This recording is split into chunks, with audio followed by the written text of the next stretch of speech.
모두가 디지털을 자유롭게 이용하기 위해서 우리 사회와 정부 그리고 개인들은 어떤 준비를 해야 되는지에 대해 강연자 세 분과 한국지능정보사회진흥원 최문실 본부장님을 모시고 20분 정도 대담을 나눠보도록 하겠습니다. 대담은 연세대학교 정보대학원 김범수 교수님께서 진행해 주시겠습니다. 감사합니다. 네, 안녕하세요. 연세대학교 정보대학원 김범수 교수입니다.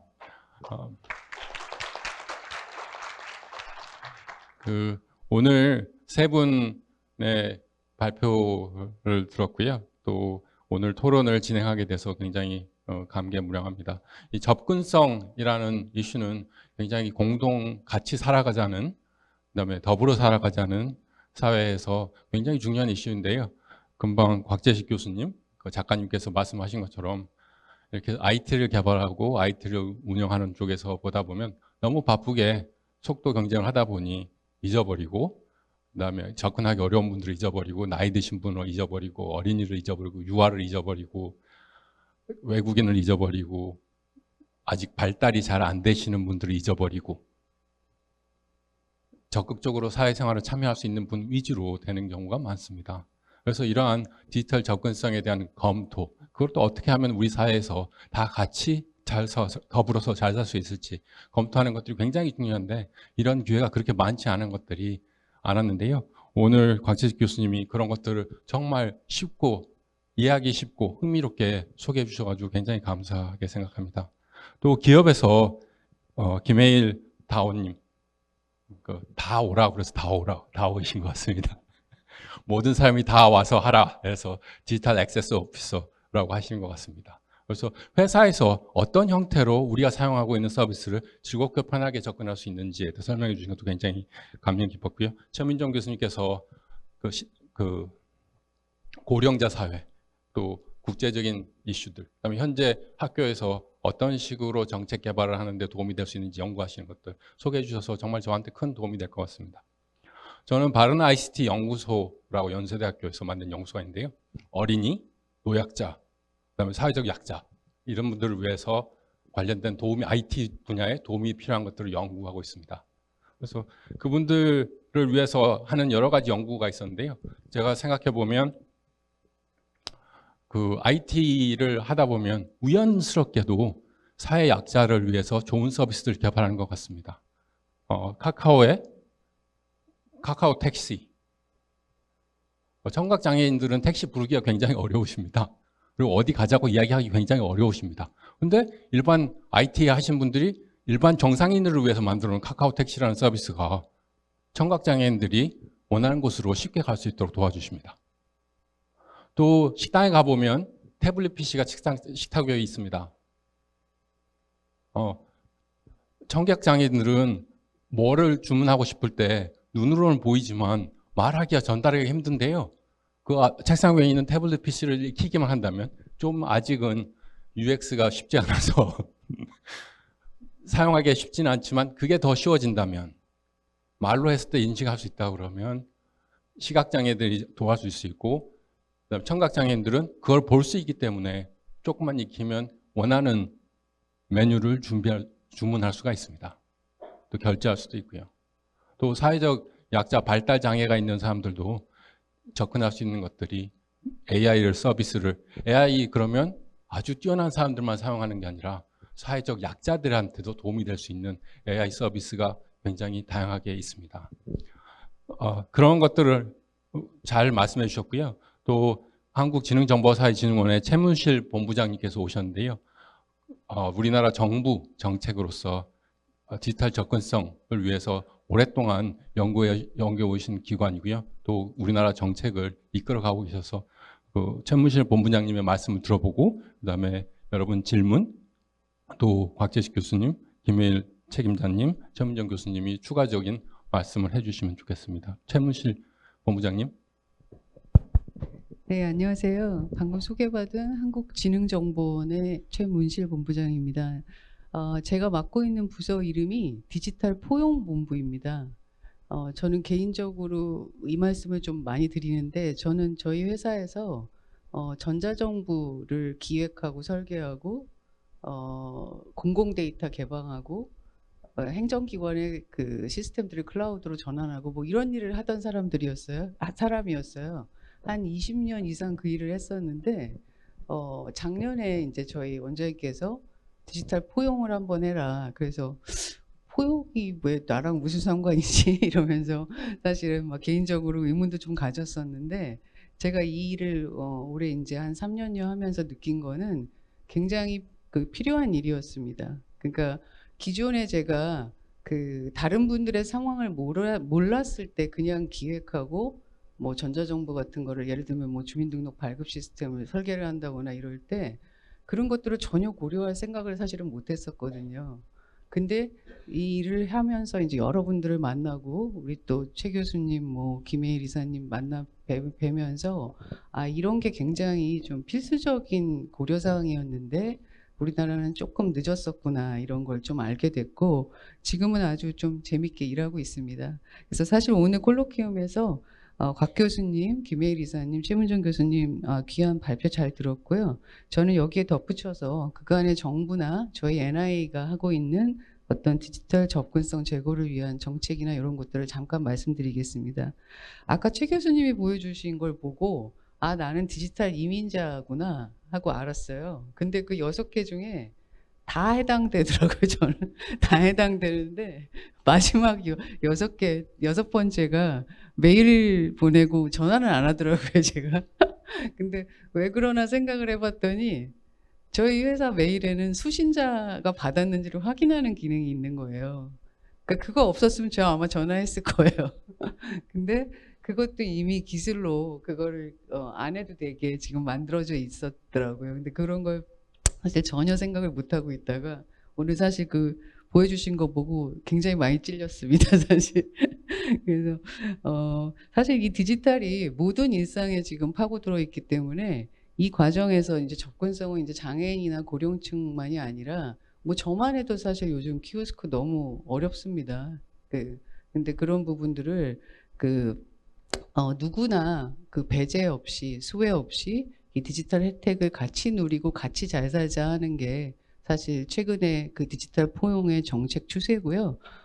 참고로 말씀드리면 기존의 격차 해소 차원에서 어떤 정보화나 디지털화가 막 추진되는데 조금 그것에 배제됐던 분들, 고려를 못 받았던 분들을 위한 정책을 저희가 정보 격차 해소 정책이라고 했다면 앞으로는 이게 누구나 다 해당될 수 있다고 보고 디지털 포용 촉진이라는 어떤 정책 개념을 저희가 도입을 해서 지금 과기부와 같이 디지털 포용법 제정을 준비하고 있습니다.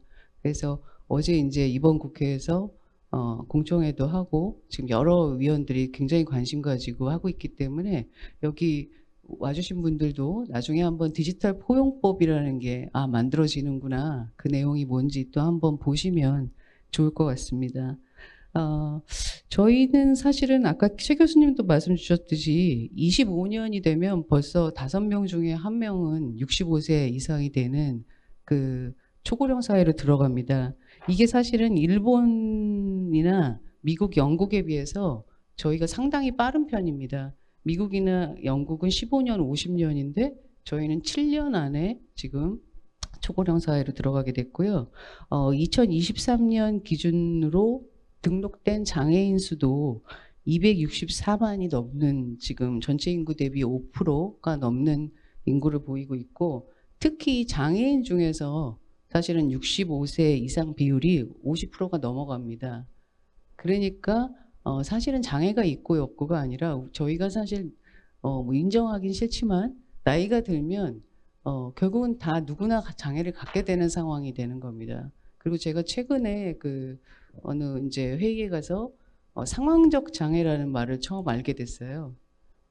그러니까 뭐 타고난 장애나 어떤 이 신체적 장애가 아니라 이제는 누구나 어떤 상황에 놓였을 때 아까 우리 김혜일 이사님 말씀 주셨듯이 거기에 활용할 수 없는 상황이 되면 누구나 다 상황적 장애를 겪는다라는 그런 표현을 해주시더라고요. 그래서 그걸 되게 인상 깊게 들었고 뭐 그런 측면에서 봐도 앞으로는 누구나 디지털에 어려움이 있으면 그런 일을 겪을 수 있다는 게 뭐 다 이해하실 거라고 믿습니다. 그런데 저희가 하는 일 중에 매년 디지털 정보 접근성에 대한 실태 조사를 합니다. 그래서 23년의 결과에 따르면 아직까지도 웹 접근성, 모바일 접근성, 키오스크 접근성이 모바일은 한 75점 이상이지만 웹 같은 경우는 아직 65.8점, 키오스크의 경우에는 67.3점으로 아직 저희가 열심히 노력은 했지만 이게 충분히 개선됐다고는 보지 않고 있습니다. 그간에 저희 NI하고 정부에서는 이 접근성 제고를 위해서 실태 조사도 하고요. 이런 어떤 취약계층 대상으로 역량 교육도 하고 있고 또 접근성이 보장된 어떤 제품들을 좀 우선 구매해주는 그런 제도들도 운영을 하고 있습니다. 근데 앞으로는 저희가 아까 곽 교수님께서도 말씀 주셨듯이 저희가 디지털 기기나 서비스를 사용자한테 가리키는 것보다는 지금은 사실은 이미 구현된 기술이나 서비스를 가르쳐서 사용하시게 만드는 어떤 정책이었다면 앞으로는 기술 자체가 쉬워져서 사용자가 굳이 배우지 않아도 사용할 수 있게 해야 한다. 이런 거를 저희가 좀 정책의 어떤 기조로 지금 정하고 있습니다. 그리고 특히 그 부분이 AI가 도입되면서 더 빨리 될 수 있을 것 같습니다. 아까 최문정 교수님께서도 보여주셨듯이 그 챗GPT-4 시연의 시각장애인 그 영상 보셨잖아요. 그래서 AI 기술이 사실은 정보통신보조기기에 조금만 접목되고 호환이 되면 훨씬 더 빨리 그 저희가 원하는 결과를 얻을 수 있을 것 같고 사용하시는 분들도 더 편하게 이용할 수 있을 것 같습니다. 그래서 앞으로는 사람이 기술을 따라가는 게 아니라 기술 자체가 쉽게 구현이 돼서 굳이 배우지 않아도 이용할 수 있는 어떤 포용 정책 그런 쪽으로 저희가 진행을 하고 있다고 이해해 주시면 되겠습니다. 그리고 이렇게 하려다 보니 사실은 만드시는 분들이 쉽게 만들어줘야 되잖아요. 근데 키오스크 같은 거는 사실은 굉장히 영세한 기업들이 많이 만들거든요. 그러다 보니까 어떻게 접근성을 확보해야 되는지 국제적으로는 접근성이 어떤 식으로 해야 이게 접근성이 확보되고 통용되는 건지를 모르시는 분들이 많습니다. 그래서 과기부하고 저희 NI에서 이런 어떤 개발하시는 분들이 참조하고 사용할 수 있도록 접근성이 확보된 어떤 기능들을 모듈화해서 그것을 올려놓고 지금 키오스크 UI 플랫폼이라는 걸 운영하고 있어요. 그래서 24년부터 이걸 오픈해서 운영을 하고 있고 많은 개발 업체들이 이걸 받아서 사용을 하고 있습니다. 아까 그 곽 교수님께서도 말씀 주셨듯이 기술 자체는 계속 발전되어야 되는 것 같습니다. 근데 이 기술이 저희가 그 지난 5월에 서울에서 AI 서밋 행사를 할 때 세계적인 그 AI 석학이신 스탠포드 대학의 앤드류 융 교수님께서도 그런 말씀을 하셨어요. 기술을 규제해서는 안 되고 그것을 이용하는 앱이나 사람을 규제해라 이런 말씀 주셨거든요.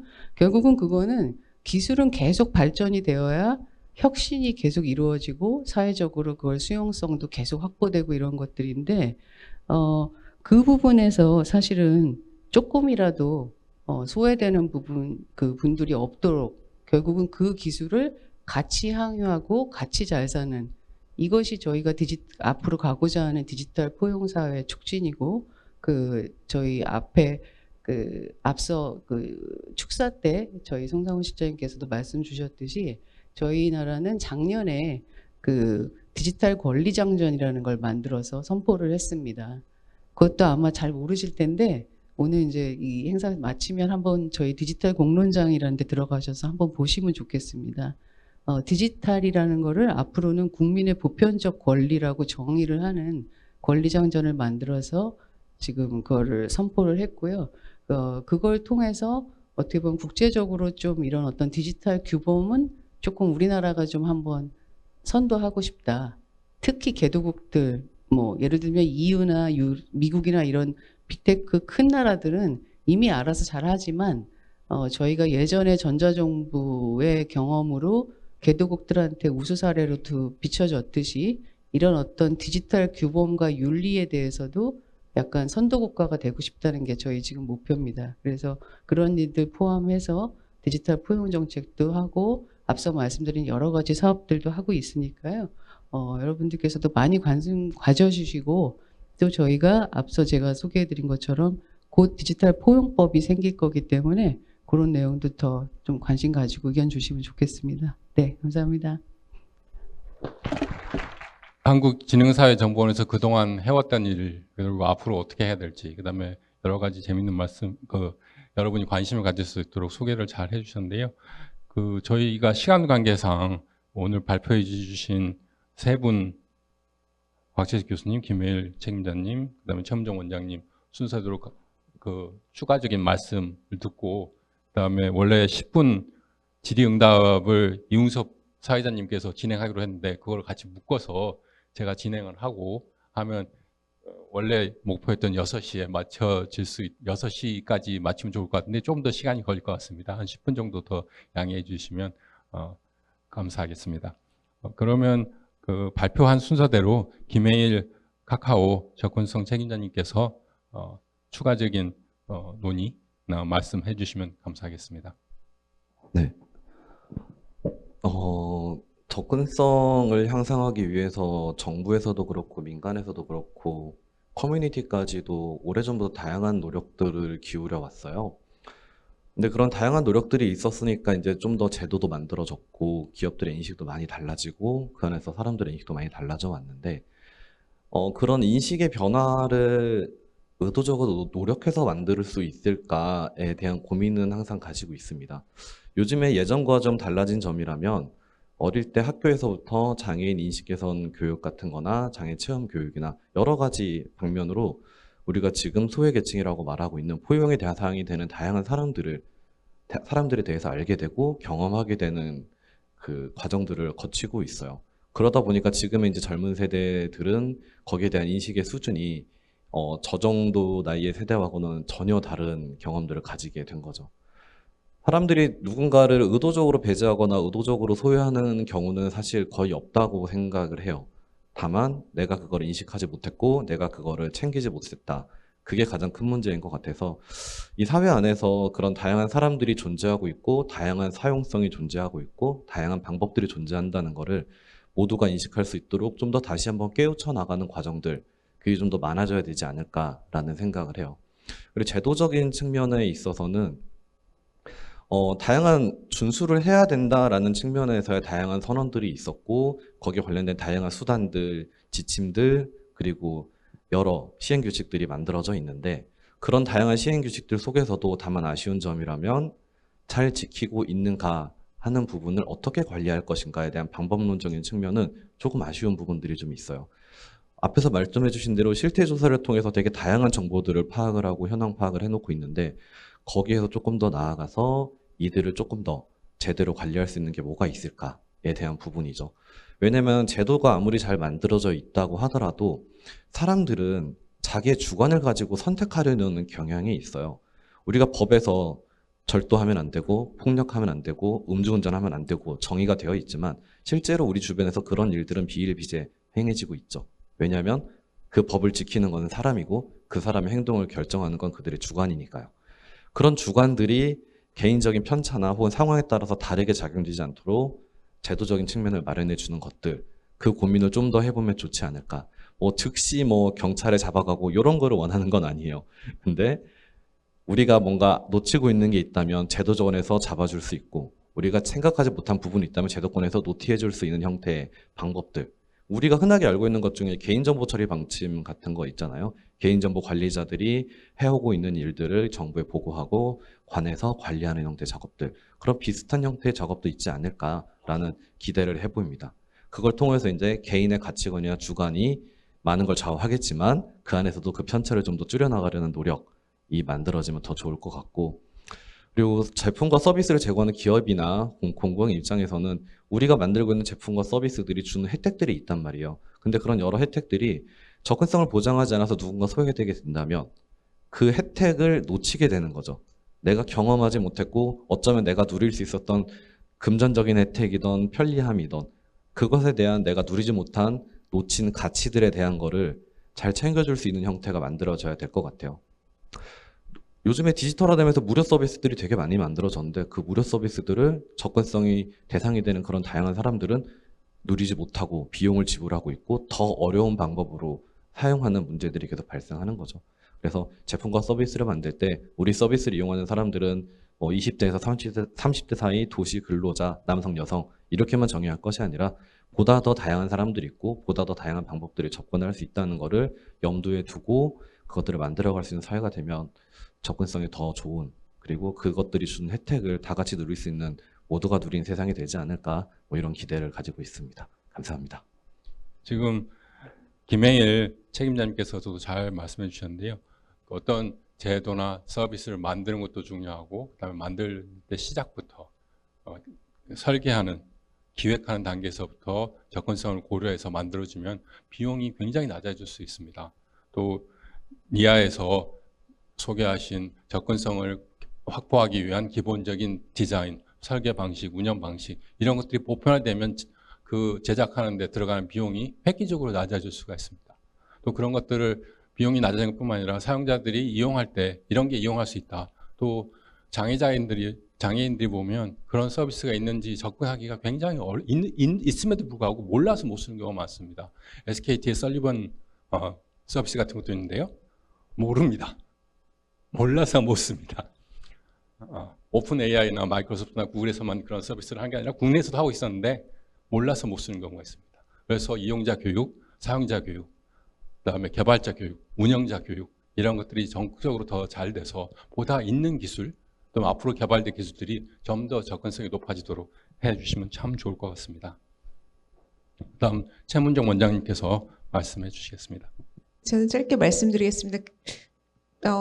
아까 말씀드렸던 것처럼 저는 그 전공을 바꿔서 이제 생화학을 하다가 사회복지학을 했는데요. 근데 이유가 저는 한국 사회에서 모든 세대는 다 미션이 있다라고 생각을 했거든요. 그러니까 지금의 한 7, 80대인 산업화 세대는 어떻게 보면은 그 국가가 좀 더 가난에서 벗어나서 잘 먹고 지내게 될 수 있는 거, 이제 경제 성장이 굉장히 중요했고, 그다음에 지금 586 세대라고 하는 80년대 학번과 90년대 초까지는 민주화가 굉장히 중요한 이슈였고 90년대 말부터는 사실은 복지국가론이 굉장히 중요했어요. 그래서 저는 사실은 사회복지가 뭔지 학부 때는 몰랐고 당시에는 부전공은 경영학을 했습니다. 그래서 아마 당시에는 그렇게 인생에 대해서 진지하지 않았기 때문에 약간 막 놀이동산 이런 걸 디자인하는 것도 하고 싶고 막 그런 생각을 되게 많이 하다가 사실은 좋은 국가가 되는 데는 어떤 게 필요할까 하다가 당시 했던 거는 복지국가라는 생각을 굉장히 많이 했어요. 그때 요즘도 많이 나오죠. EBS 틀면은 왜 이렇게 북유럽 사람들이 막 항상 자전거를 타면서 굉장히 밝은 미소로 항상 행복지수 1위고 왜 한국은 그렇게 할 수 없을까? GDP가 지금은 이제 3만이 넘었죠. GDP가 그때는 더 낮았지만 GDP가 높아지면 정말 더 행복한 국가가 될까? 우리는 좋은 사회라고 얘기할 수 있을까? 근데 90년대, 2000년대만 하더라도 주변에 그 형제자매가 장애를 갖고 있으면 이민을 갔습니다. 한국 사회에서는 살기가 너무 힘들다. 물론 접근성 문제도 있지만 사람들이 갖고 있는 장애인 차별. 지금은 이제 저희는 요즘 연령차별주의 에이지즘 연구를 하고 있는데요. 근데 사람들이 갖고 있는 그러한 사고 방식들, 근데 결국에서는 멋진 국가, 저는 사실은 멋진 국가에서 살고 싶거든요, 항상. 그러면은 결국에선 사람들이 어려움이 있을 때, 혹은 내가 다른 사람과 조금 다른 특이성을 갖고 있을 때 글로 가고 싶은 나라가 돼야지 아까 그 곽재식 교수님 말씀하신 것처럼 인재의 풀이 넓어지고 다양성 많은 것들이 왔을 때 사실은 사회는 그 발전할 수 있는 거거든요. 그래서 저는 그러면 내가 한 중년이 되면 오히려 장애가 생기면 한국으로 다시 돌아오는 사회로 변할까? 근데 한 가지 좀 특이점은 우리나라 그 의료 건강 서비스가 너무 좋아서 나이 드시면 이민 가셨던 분이 다시 오세요. 그래서 요즘 이제 외국인들이 너무 많이 쓴다 이러면서 보험 수가 얘기들이 나오고 있는데 의료 서비스는 그 수준이 된 거예요. 전 세계에서 너무 편리한 거죠. 너무 퀄리티도 좋고. 근데 저는 그 외에 다른 분야에서도 왜 이거는 우리가 못할까? 여기서 GDP가 2배가 되면 더 나은 국가가 될까? 한동안 헬조선이란 말도 굉장히 많고 굉장히 많은, 왜 우리는 많은 것들을 잃었는데 더 나은 국가가 아닐까? 편리한 거는 어디까지가 편리한 거가? 이런 고민들을 사실 제가 답이 있는 거는 아닙니다. 근데 저희도 이제 90년대생들하고 항상 매일 보면서 학생들하고 이런 이야기를 하고 있고 이제 곧 2000년대생들이 대학원에 오겠죠. 근데 어떻게 보면 지금 세대가 갖고 있는 고민들은 디지털 네이티브들이 해야 될 고민인 것 같아요. 그래서 저는 앞에서 이제 최문실 국장님께서 말씀하신 것처럼 디지털 권리장정이나 한국에서 이런 것들이 굉장히 앞서서 먼저 나가는 게 저는 되게 뿌듯하거든요. 뭐 어떻게 보면 너무 당위적인 것 같고 김혜일 책임자분께서 말씀하신 것처럼 뭐 법규를 이렇게 얘기하는 게 사람들이 너무 스쳐 지나갈 수 있지만 어떻게 보면 긴 역사적인 흐름에서 여러분들이 한 20년 뒤가 됐을 때 어떤 사회가 될까? 제가 지금 얘기한 것처럼 나한테 무슨 일이 생기면 장애라는 건 컨디션이거든요. 결국 우리는 인생에서 마지막 10년은 누군가 돌봐주지 않으면 안 되거든요. 처음 인생의 10년과 마지막 10년은. 그때 오고 싶은 국가가 될 건가?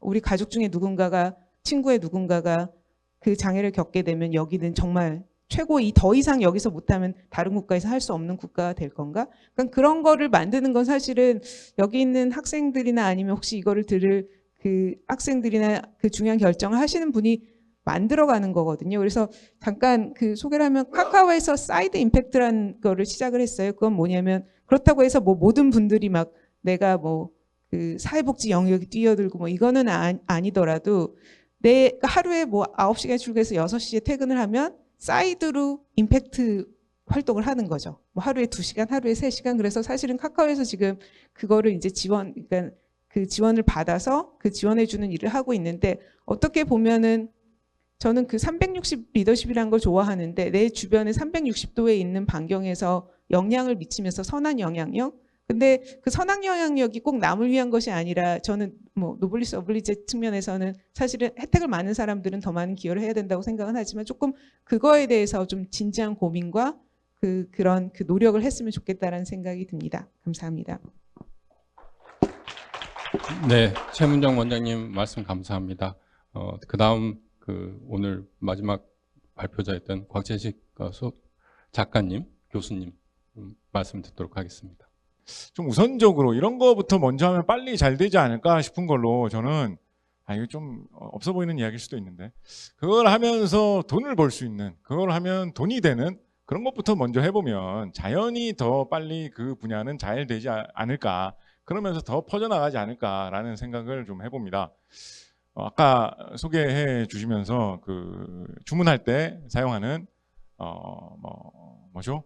키오스크 아니면 뭐 배달 앱 뭐 이런 거 설명해 주셨는데 그게 이제 청각장애인 말 못하시는 분들도 사용하기 좋고 한국어를 모르는 외국인들도 한글을 모르는데 어떤 거 얼마짜리 주문인지 어떻게 시켜야 되는지 찾아보기 좋으니까 그런 게 접근성을 높이는 효과도 있으면서도 동시에 그렇게 하면 외국인 손님도 끌어들일 수 있고 일하는 것도 좀 편해지고 하니까 나한테 돈 버는데도 이익이라 가지고 그거는 설치를 해놓는 경우가 점점 더 많아지게 되죠. 아까 뭐 카카오 택시 뭐 말씀해 주셨거니와 저는 정말 아주 가슴을 뼈저리게 느꼈던 걸로 어떤 게 있었냐면 한 4, 5년 전에 인터넷 홈뱅킹을 해가지고 뭐 돈을 좀 송금을 하려고 하는데 너무 절차가 복잡한 거예요. 뭐 공동 인증서를 설치를 하고 본인 인증을 스마트폰으로 한 다음에 무슨 뭐 일회용 비밀번호를 받아서 어디 입력을 한 다음에 뭐 OTP를 어떻게 등록하고 컴퓨터를 한번 껐다 킨 다음에 충돌이 일어나는 프로그램을 하나를 제거를 한 다음에 다시 수동으로 설치를 해가지고 익스플로러 버전을 한번 바꾸고 윈도우를 다시 깔아야 될 것 같고 좀 막 엄청 고생해요. 보면서 이거는 노인들은 쓸 수가 없는 거다. 이거는 쓸 수 있는 사람 우리나라에 진짜 몇 명 안 되겠다라는 생각을 했어요. 그걸 보면서 그래도 할 수밖에 없었거든요. 그래갖고 계속 시도를 하다가 정말로 잠깐 그 허탈한 마음에 잠깐 좀 쉬면서 텔레비전을 잠깐 켜봤더니 텔레비전에 무슨 영화였더라? 무슨 영화가 나오는데 미국 대통령이 핵무기 발사하는 장면이 나오는데 대통령하고 부통령이 같이 와가지고 무슨 키 같은 걸 꽂은 다음에 동시에 무슨 비밀번호를 딱 입력하더라고요. 그러니까 그 장군이 와가지고 핵무기 발사 준비가 완료됐습니다. 그런 다음에 발사하니까 발사되더라고요. 그럼 보면서 핵무기 발사하는 게 홈뱅킹보다 훨씬 쉽구나. 보면서 생각했어요. 아니, 정말 그런 적 있지 않았어요, 진짜? 근데 이제 그런 상황에서 몇몇 업체들이 우리는 결제를 훨씬 더 쉽게 하겠다. 우리는 공동인증서, 액티브엑스 복잡한 거 설치하는 걸 없애고 우리는 시행하겠다. 이런 쪽으로 먼저 앞서서 움직인 업체들이 있었죠. 그게 한번 시행이 돼가지고 훨씬 더 쉽게 결제를 하거나 훨씬 더 쉽게 송금을 할 수 있게 되면 사용자들이 그만큼 사용하기 편리한 앱이 되니까 그 회사 입장에서도 경쟁력이 있는 프로그램을 갖춰서 더 장사가 잘 되는 거잖아요.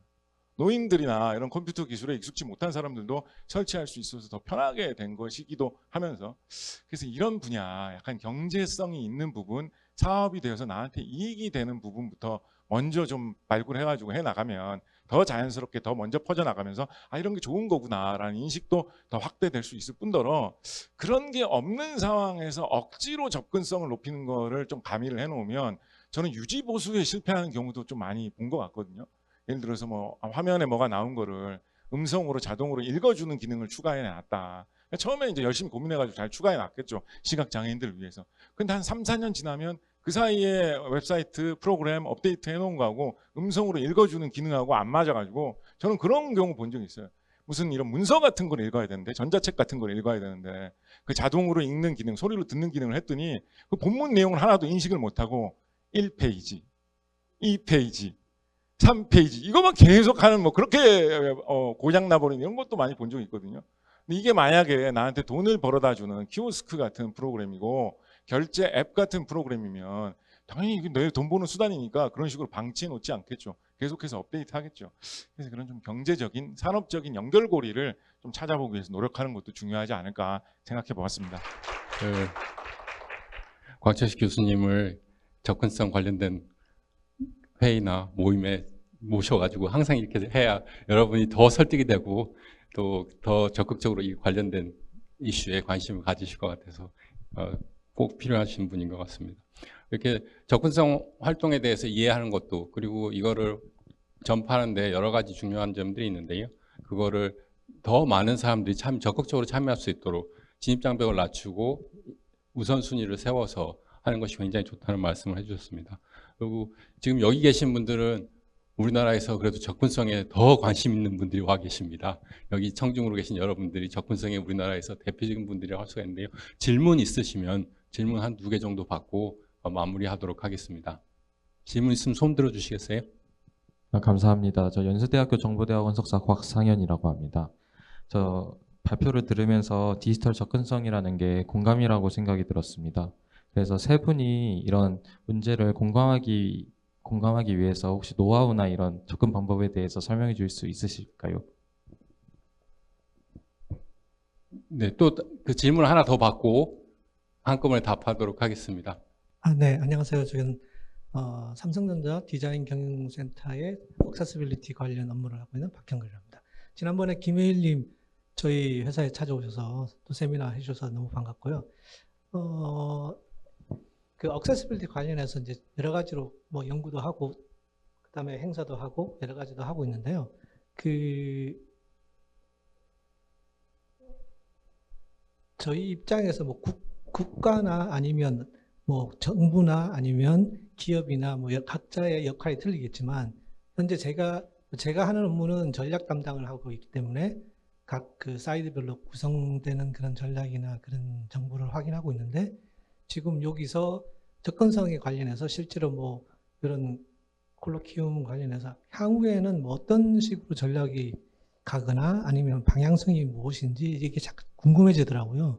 실제로 개인적인 입장에서는 뭐 시선이라든지 그다음에 그러한 시선이라든지 어워드라든지 이런 것들도 우리나라에 있으면 참 좋겠다라는 생각이 들었는데 혹시나 뭐 좀 더 큰 계획이 있으신지 이게 좀 궁금합니다. 그리고 뭐 개인적으로 저 보면 실제로 그 사회적인 약자 장애인들이 실제 어디에 제일 많이 있냐라고 뭐 스스로 질문한 적이 있는데 사실은 유튜브에 제일 많거든요. 그분들이 다 유튜브에 계십니다. 그러면 수많은 컨텐츠들을 유튜브에 제작을 해서 올려야 되는 의무가 있거든요. 그래서 혹시 그런 관련된 내용들이 있으시면 살짝 공유 부탁드리겠습니다. 감사합니다. 네, 그 마지막 금방 하신 질문, 앞으로 이 모임, 이러한 기회가 어떻게 자주 있을까, 이런 요구가 있었기 때문에 아마 계속 더 있지 않을까.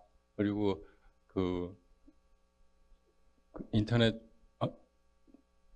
한국지능사회정보원 또 다른 기관들에서도 그 이슈에 대해서, 그다음 과학기술정보통신부에서도 이 이슈에 대해서 관심을 많이 갖고 있기 때문에 지속적으로 지원하실 것 같습니다. 그러나 정부만이 할 게 아니라 기업, 또 학교, 또 개인들을 이끌어 가시는 분들이 적극적으로 참여해 주셔야 될 것 같고요.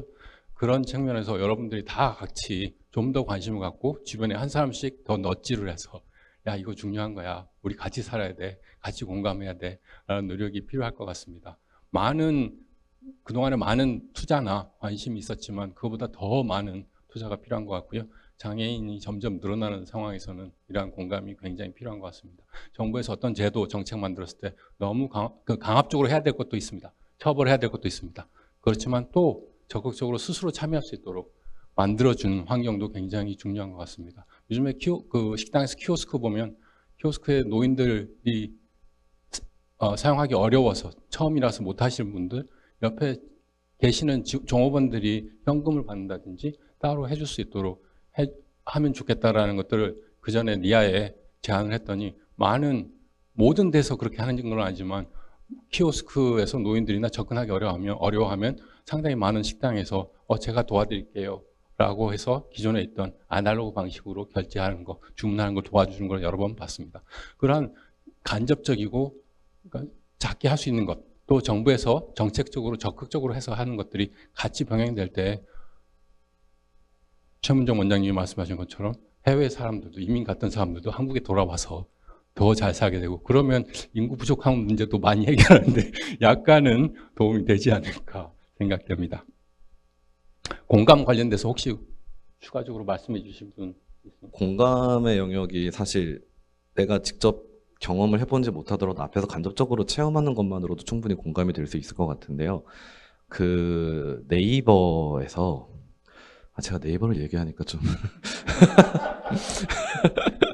네, 오랫동안 잘 운영하고 있는 사이트 중에 널리라는 사이트가 있어요. 구글에서 검색하면 바로 나오는데, 널리라는 사이트 안에 장애를 체험해 볼 수 있는 온라인 공간이 만들어져 있습니다. 거기 가보시면은 여러 가지 형태의 간접적인 경험을 할 수 있으니까 그거 보면서 좀 공감을 해보실 수 있을 것 같고, 그리고 공식적으로 서비스가 되는 체험 공간 중에는 어둠 속의 대화라고, 이것도 네이버에서 하고 있는데 거기 가보시면 이제 그 여러 체험 공간 안에서 내가 시각장애인인 것처럼 만들어진 공간들이 좀 있거든요. 그 안에서 간접적으로 체험해보면서 공감할 수 있는 부분이 될 수 있을 것 같고, 저 같은 경우는 제가 당사자이다 보니까 제가 겪었던 어려움이나 제 주변 지인들이 겪었던 어려움에서부터 개선점을 찾아 나가고 거기 안에서 이제 방향성을 잡는 경우들이 좀 있었어요. 그래서 가능하시다면, 의도적으로는 좀 어렵겠지만 그 좀 자연스럽게 주변에 어딘가에 숨어 있을 특정 장애가 있는 사람들하고 좀 친하게 지내보시는 것도, 이게 일부러 하기는 좀 어려운 영역이거든요. 근데 그렇게 한번 가깝게 지내보시면 거기서 느껴지는 부분은 꽤 많을 것 같아요. 제가 장애인과 익숙하다, 익숙하지 않다라는 걸 판단하는 기준 중에 하나가 장애인과 술을 마실 수 있냐라는 부분이거든요. 잘 생각해보면 그 술 마신다는 것 자체가 되게 두렵고 겁이 나는 부분일 수도 있어요. 그 정도가 돼야 이제 어느 정도 공감의 수준에 이를 수 있지 않을까라는 생각을 한번 해봅니다. 그리고 아까 그 유튜브 말씀해 주신 것 중에 그 디지털 포용부무 쪽에서 하시는 사업 중에 그 디지털 접근성 관련돼서 그 웹하고 앱 관련된 여러 기술 자료들 영상으로 만들어서 유튜브에 올리고 있는 채널이 있거든요. 그래서 뭐 접근성이나 뭐 웹 이런 키워드들을 검색해 보시면 유튜브에서 좀 쉽게 찾으실 수 있을 것 같습니다. 사실 제가 오늘 삼성전자 얘기하려고 그랬는데 시간이 없어갖고 못했거든요. 그 삼성전자 TV에 제가 얼마 전에 그 접근성 오셔서 발표하신 분이 그 삼성전자 TV의 접근성, 장애인, 비장애인 누구나 편하게 사용할 수 있는 그 접근성 그 기능을 막 소개를 해주시면서 발표를 해주신 적이 있어요. 근데 그 부분이 이제 저희가 윤리적인 거, 뭐 누구나 다 같이 이런 것도 중요하지만 아까 곽재식 교수님 말씀하신 산업적인 그게 결국은 핵심인 것 같아요. 왜냐하면 삼성전자에서 그 접근성을 보니까 뭐 CES에 거의 6회 이상 상 받고 영국에서 접근성 최우수 항상 그렇더라고요. 그 TV가. 그러면 결국은 비즈니스거든요. 그게 그걸로 연결이 되기 때문에 그거에 투자하시는 거고, 결국 그 그걸 확보하는 게 비즈니스로 연결이 되니까 투자도 하시는 거고 그걸 통해서 접근성도 확보되는 거고 이게 결국은 선순환이 되는 거라서 아까 질문 주신 것 중에 어떤 앞으로의 방향은 약간 그런 쪽으로 답변 드릴 수 있을 것 같습니다.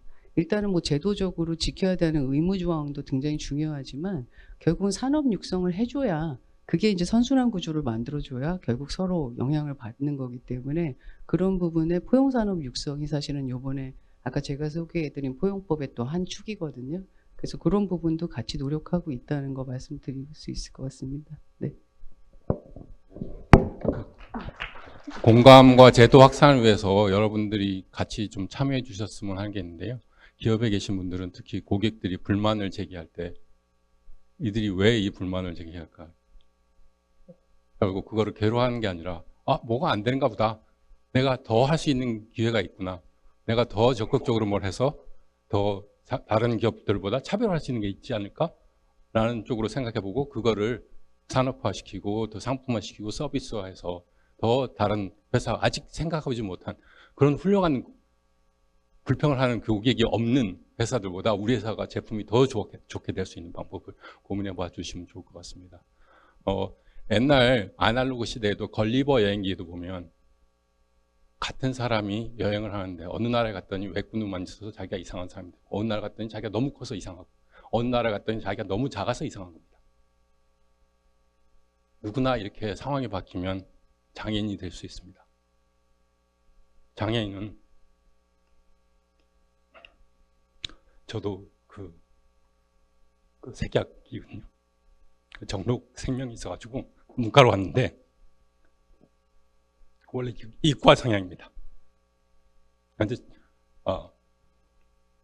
진로 지도가 조금 잘못돼서 생명이 있어도 이과 갈 수 있는데 문과로 왔거든요. 그래서 좀 더 이렇지 않고 주변 사람들이 좀 적극적으로 할 수 있도록 해줬으면 좋겠습니다. 장애인은 오래 사랑하는 사람입니다. 감사합니다.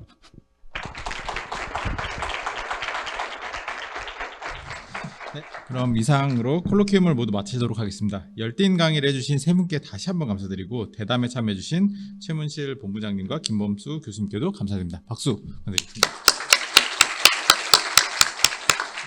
그리고 이제 2시간 동안 이제 끝까지 자리를 지켜주시고 참여해주신 여러분들께도 진심으로 감사드립니다.